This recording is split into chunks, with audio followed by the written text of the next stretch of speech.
মেয়ে হয়ে জন্মানো মানে শুধু সাজগোজ করে পরিপাটি থাকা, শাড়ি গহনার বিলাসিতা, হাসিমুখে নিজের দায়িত্ব পালন করা, বেশ এতটুকুই নয়। এর পেছনে লুকিয়ে থাকে হাজারো না বলা কথা, না পাওয়া ত্যাগ আর কষ্ট। নারী যতই সাজানো হোক, ভিতরে থাকে নিজের ভালো রাখার চেষ্টা, ব্যর্থতার এক গল্প। তবুও সে হাসে, কারণ সমাজ তাকে শিখিয়েছে কান্না তার দুর্বলতা। তবুও সে লড়াই করে, কারণ নারী ভালোবাসার জন্য নিজের জীবন দিতেও রাজি। তবুও সে বাঁচে, কারণ সে জানে তার বাঁচা মানে আরও অনেকের বেঁচে থাকা। নারী মানে শুধু একটি পরিচয় নয়, নারী মানে সাহস, ধৈর্য, প্রেম, সংগ্রাম, দায়িত্ব, ভালোবাসা আর মায়া। তাই প্রতি মুহূর্তেই একজন নারীকে ভালোবাসো, সম্মান করো, বোঝার চেষ্টা করো।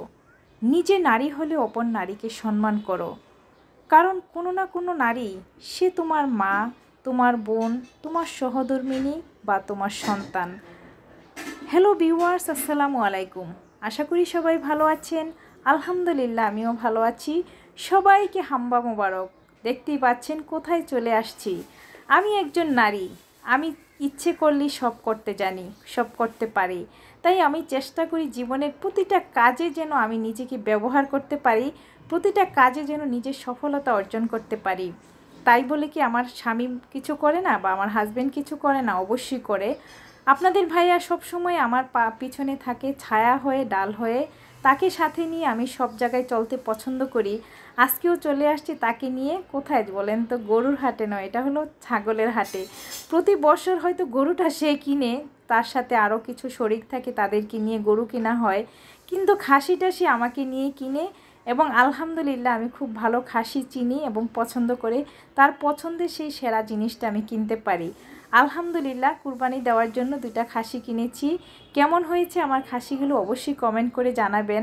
আর এই মার্কেটটা একদম আমার বাসার কাছাকাছি, তো সেজন্য কোনো সমস্যা হয় না, এখানে চলে আসতে পারি অনায়াসই। তো সবাই বলেন তো এই খাসি 2টার দাম কত হয়েছে? সবাই যখন বলবেন তখন আমি আমারটা বলবো, আমি কি কিনে আমার কাছে খুব খুশি লাগছে। আমি আলহামদুলিল্লাহ, আমি কিনে খুব আনন্দিত। আমার পছন্দ মতো 2টা পশু আমি কিনে কুরবানি দিতে পারবো, সেটা অনেক আনন্দের বিষয় এবং শুকরিয়া আদায়ের বিষয়। সবাইকে ঈদ মোবারক, ঈদের শুভেচ্ছা জানাচ্ছি। হয়তো এই ভিডিওটা আমার রাতে আমি শেয়ার করব সবার সাথে। তো সবাই কমেন্ট করে জানাবেন কে কোথায় ঈদ করছেন, কেমন ঈদ হচ্ছে। প্রতি বছর কুরবানির পশু কিনতে গেলে দেখা যায় বৃষ্টিতে ভিজে একদম নাজেহাল অবস্থা হয়ে যায়। তো এই বছর প্রচণ্ড রোদ ছিল, তারপরেও কিছু সময়ের জন্য বৃষ্টি ছিল, বৃষ্টিতে আমাকেও ভিজতে হয়েছিল। আর এটা দেখেন একদম ব্রিজের উপর থেকে গরু ছাগলের হাট, অনেক এখানে সব কিছু আসলে খাসি। যারা এখনও কিনেন নি আমার ভিডিও দেখে চলে আসতে পারেন। এটা ক্যান্টনমেন্টের ভিতরে, এখানে অনেক খাসি পাওয়া যায়। পাশেই বিশাল বড় গরুর হাটও আছে, যা গরুর হাটটা একটু ভিতরে থাকে, আর এটা হলো মেন রাস্তায় পশুর হাটগুলো বসে খাসির। তো যাই হোক, খাসি কেনার পরে আসার সময় টুকিটাকি আসলে শেষ মুহূর্তে কিছু কেনাকাটা থাকে। মাসের আমি 1 তারিখে বাজার করলো, তারপরে ঈদটা যেহেতু আবার একটু স্পেশাল বেশি প্রয়োজন হয়, সেই জন্য আরেকটু বেশি বেশি করে নিয়ে আসছি। আর এই 2-1 দিন আসলে খাওয়া হয়ে গিয়েছে। ঈদের দুধটা নিয়ে আসছি সেমাই রান্না